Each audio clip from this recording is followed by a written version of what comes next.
Yo, salut tout le monde, c'est Gata Volgar, j'espère que vous allez bien, moi pour ma part je suis un petit peu agacé, j'espère que vous avez passé une bonne journée, aujourd'hui on se retrouve pour une nouvelle vidéo, donc on se retrouve pour le débrief du match Manchester United-Manchester City, le derby voilà de cette Carabao Cup, demi-finale aller de cette coupe de la Ligue anglaise et victoire de Manchester City, victoire de nos rivaux sur le score de 3-1 à Old Trafford, l'ouverture du score signée Bernardo Silva à 17e minute de jeu, le deuxième but à la 33e signé Riyad Mahrez, 5 minutes plus tard Andreas Pereira marque contre son camp et à la 70e Marcus Rashford réduit l'écart pour les Red Devils et grâce à ces victoires Manchester City a un pied en finale de coupe de Carabao Cup, voilà, tandis que Manchester United doit absolument marquer 3 buts sans encaisser un pour se qualifier parce qu'il faut qu'on marque 2 buts pour arracher les prolongations.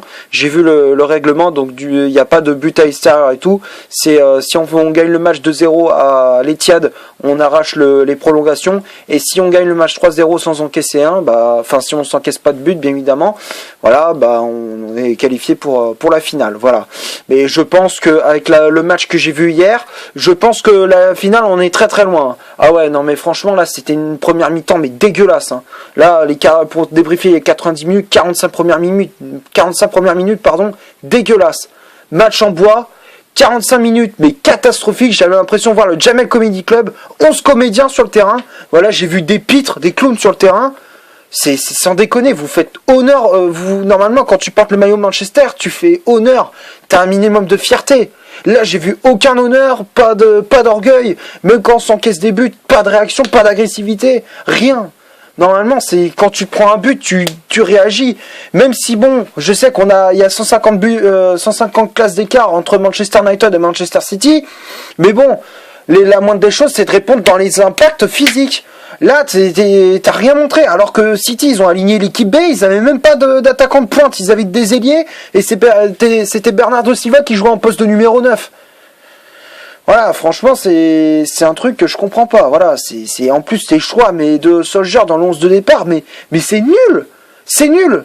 Pourquoi mettre Jones dans le 11 de départ? Pourquoi Lingard en numéro 10? Arrête. Et encore une fois, Andreas Pereira au milieu de terrain, j'en peux plus. Voilà, c'est des choix incompréhensibles. Déjà, tu me fais le grand plaisir au prochain mercato, là, dans ce mercato-là, t'as intérêt à me virer pas mal de joueurs, parce que là, avec le match que j'ai vu hier, au moins ça mal pour un bien, parce que au moins on va voir les joueurs qui ont encore envie de jouer au maillot, pour le club, et d'autres qui n'ont plus envie. Voilà, par exemple Phil Jones, pour moi, il vaut plus rien ce mec-là, c'est fini, lui il est cramé, attends, ça fait déjà plusieurs années qu'il vaut plus rien ce mec-là. Voilà. C'est sans déconner, le mec, attends, le match qu'il t'a fait hier, mais il était catastrophique. De Bruyne, il lui a fait un festival, il n'a rien compris, hein. Mahrez, pareil, hein, là, il lui a fait tourner en bourrique 15 000 fois, là, c'est bon, là, Phil Jones, là, c'est fini. Là, tu me le vires. Là, au prochain mercato, tu me le dégages. Voilà. Là, le mercato a ouvert ses portes, là, il n'y a pas longtemps. Donc là, t'as intérêt déjà à me recruter un attaquant, un milieu de terrain, mais aussi un défenseur. Parce que je suis désolé, quand je vois les deux clowns, les deux pitres qu'on a derrière, Victor Lindelof et Phil Jones, voilà, c'est bon, là, j'en peux plus, là. Là, sans déconner, c'est plus possible, alors qu'on a des défenseurs qui sont meilleurs que ça, quand même. On a le petit Touanzebe qui est pas mauvais, on a Eric Bailly qui est de retour de blessure, justement. Maguire, il a été forfait, mais voilà, t'as quand même Rojo aussi, mais voilà, le problème, c'est que on a des pitres en défense. Voilà, donc forcément, on va pas aller loin.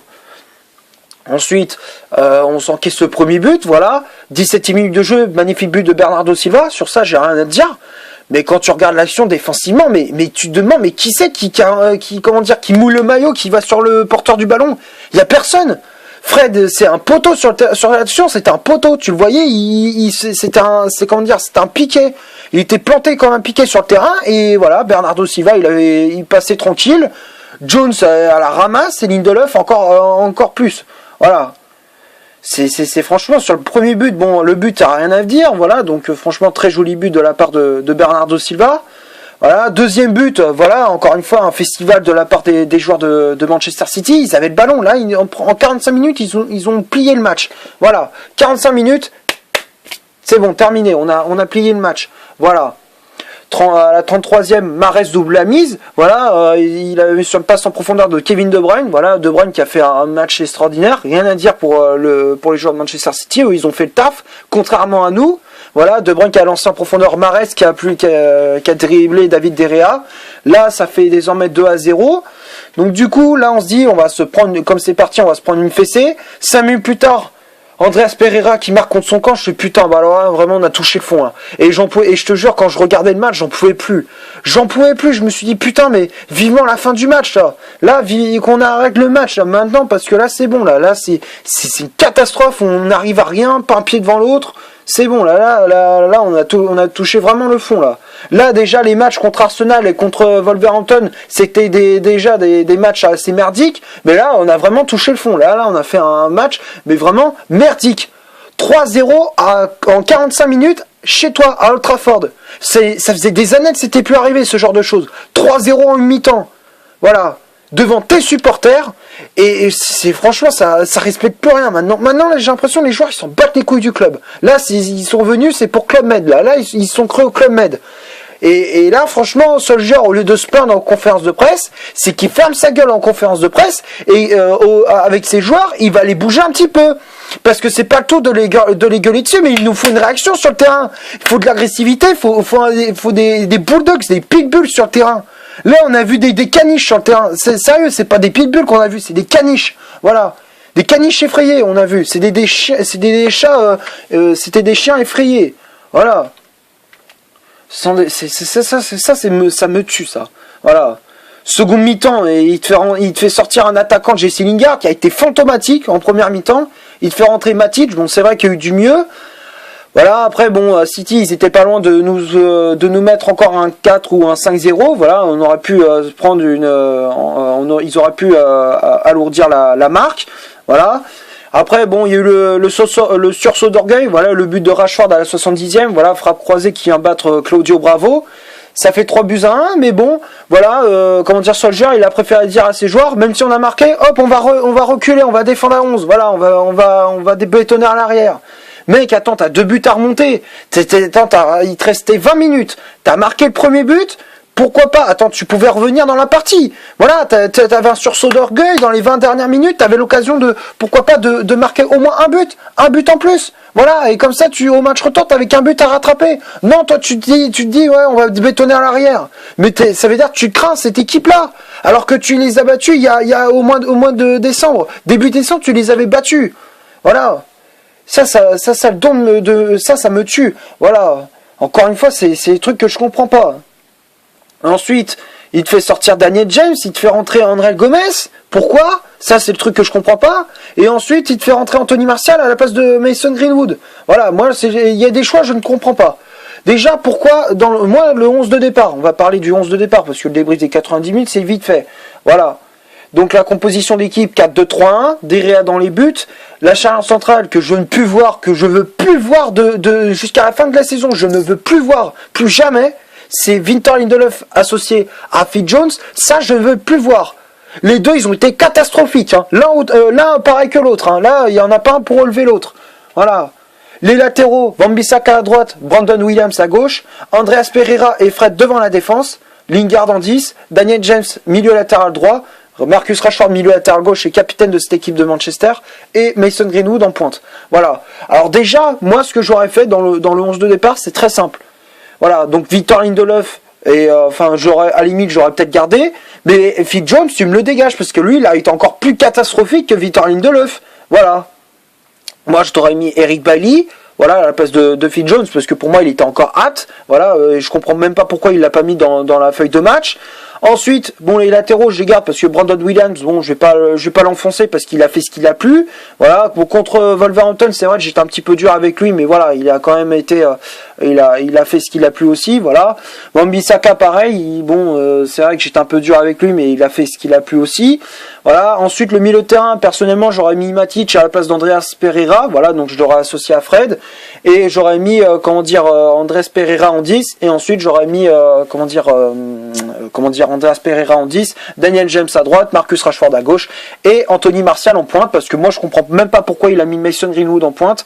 Voilà, personnellement moi je le trouve plus à l'aise sur un côté, voilà, quand il joue à un poste de milieu latéral gauche, il est meilleur qu'en numéro 9, donc voilà, moi personnellement j'aurais mis Greenwood milieu latéral droit. Après si vous voulez mettre un vrai numéro 9, dans ce cas il avait qu'à mettre Rashford en pointe et mettre Daniel James milieu latéral gauche. Voilà, moi ce que j'aurais fait c'est à la limite, même s'il voulait garder Martial sur le banc pour le faire souffler, ok, dans ce cas tu mets Greenwood milieu latéral droit, Daniel James milieu latéral gauche et en numéro 9 Marcus Rashford. Voilà, donc c'est moi personnellement j'aurais fait cette compo là. Voilà. Donc maintenant on va passer aux statistiques de cette vidéo. On va commencer par celle de Manchester United. Manchester c'est vraiment maigre, voilà, 43% de possession de balle, 8 tirs au total, donc 3 tirs cadrés seulement, dont un but, voilà. 520 passes au total, 85% de passes réussites, 6 fautes commises, 3 cartons jaunes, 0 carton rouge, 2 positions d'hors-jeu et 4 corners obtenus par les Red Devils. C'est du côté de City. C'est 15 tirs au total, dont 5 tirs cadrés, 57% de possession de balle, 680 passes au total, donc 89% de passes réussites, 16 fautes commises, 2 cartons jaunes, 0 carton rouge, 5 positions d'hors-jeu et 3 corners obtenus par les Citizens. Voilà, donc quand on regarde ce match, ça représente bien les statistiques, ça représente bien la physionomie de ce match. Voilà.